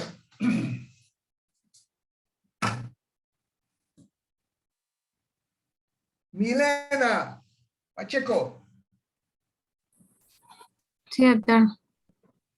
Va pasando por un lugar y encuentra un olorcito a fritada. ¿Se produce o no se produce secreción? Sí, sí, se va a producir. ¿Y por qué? Si usted no está comiendo nada. Digamos que porque esta sería la fase cefálica, por el efecto visual. Claro. Entonces, aquí, como en el estómago, hay lo que se conoce como fase cefálica, en la que son señales nerviosas que vienen del encéfalo y pueden tener origen visual, olfativo, solamente con verlo y el olor, chuta, ya le estimula la vibración. ¿Qué va a estimular si es cefálico? Milena, si es cefálico, ¿qué va a liberar? Acetilcolina, colecinina o Acetilcolina. acetilcolina, ¿no? Libera acetilcolina y dicen que eso representa el 20%. Ya. Bueno, se mandó un pedazo de fritada, Milena. ¿Se produce o no se produce secreción? Sí, claro, sí. Aquí viene lo que se llama la fase gástrica. La estimulación también es de origen nervioso y también ya viene a actuar el páncreas, ¿no? Pero de todas maneras, ¿esto cuánto representa? Entre el 5 y el 10% nada más, ¿no? Y cuando ya va el intestino delgado, ¿cómo se llama esa fase cuando ya está en el intestino delgado? Se llama la fase intestinal. Claro, porque el intestinal, pero acuérdense que quedamos, por eso que le digo que la anatomía es importante, quedamos de acuerdo que aquí, ¿qué se encontraba aquí? Aquí se encuentra el páncreas. Se llama fase pancreática. Y lo que está relacionado con el intestino porque va por el conducto de Wilson, se va a la ampolla de Bati y entra al intestino, pero es fase pancreática. ¿Qué importancia tiene esto, Milena? ¿Es importante o no es importante? ¿Y por qué es importante?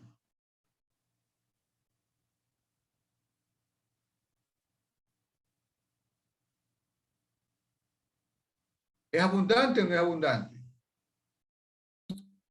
Sí, es importante porque es una fase más, porque se hace más abundante. ¿Y por qué se hace más abundante? Debido a la secretina. Aquí ya viene la fase hormonal, viene la liberación de hormonas secretina y colecitocinina, y va a dar enzimas, y va a dar agua, bicarbonato y electrolito. Por eso es que es la fase más importante. ¿Cuánto responde eso? Al 70%, 70%. El 70%. ¿Qué más hemos visto? Hasta ahí creo que hemos llegado, ¿no? Doctor, una pregunta. Los cálculos biliares también pueden desencadenar pancreatitis aguda. Claro, ¿Verdad? claro. Es más, hay muchas personas que tienen cálculo y no se quieren operar. En la vuelta, y cuando viene se obstruye totalmente. Es un cálculo terrible porque inflama el páncreas. Es como que usted tenga una máquina sobrecargada, pues usted necesita, pongamos que usted pone en una licuadora, pone a licuar cubos de hielo. Un ratito, sí, pues si toda la vida va a estar, es una sobrecarga a esa máquina hasta que se va a dañar. Entonces, el páncreas tiene que sobrecargarse porque no le está llegando la enzima biliares, porque está obstruida. Comienza a trabajar mucho y va a llegar el momento que se va a inflamar y viene la pancreatitis. Por eso que los pacientes que se les saca la vesícula se les dice que tiene que su dieta ser más controlada.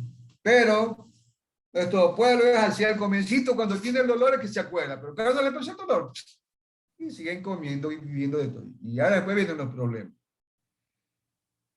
Bueno, chicos, creo que ha entrado mucha información hoy día. Disculpen los problemitas al comienzo. Nos vemos en la próxima clase. Uy, Susi, tiene que aprender a cocinar porque si no, si se casa con Manaví, tu Manaví le da duro hasta que aprenda. Yo nací en Manaví. Pero si se casa con Manavita, ahí está la falla. Que sepa cocinar. Él tiene que aprender a cocinar, los Manavas no aguantan hasta que aprende. ¡Bloom! Bueno, chicas, nos vemos. Hasta la próxima, chicos. Hasta la próxima clase. Gracias. Gracias, doctor. Examen Doctor. frecuente. Gracias, doctor. El examen frecuente sí, la promesa y no copie. Chao, chicos. Doctor, espérese. Justo ahora que menciona lo del examen frecuente. Verá que nosotros técnicamente el día viernes no tenemos clase. Le aviso. ¿Por qué? Ah, sí. Votaciones, no tenemos clase. ¿Y ahora? Y el día martes no tendremos clase por feriado. ¿Y ahora? ¿Sugerencia? El examen, la lección para el viernes que viene, pues. Es la única que queda. Ah, ¿y por qué no dice que recuperemos las dos clases que pierde? Eso sí no dice. ¿Y cómo vamos a recuperarlas? El día de la clase, pues. El día viernes. Pero si el viernes hay votaciones, pues doctor. Dígale a la universidad, nosotros no inventamos las reglas. Bueno, puta, al lado, pues entonces el grupo de ustedes. Porque el otro grupo se iba avanzando.